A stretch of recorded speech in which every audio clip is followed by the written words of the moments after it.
Okay, now I've put the distortion on 7. Here's a sample of 7.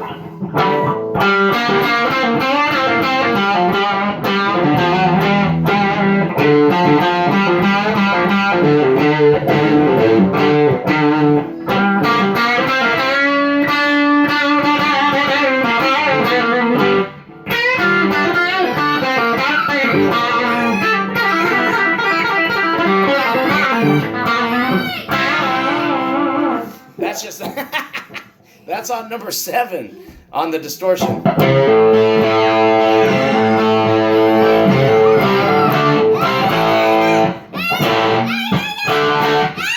right, last one.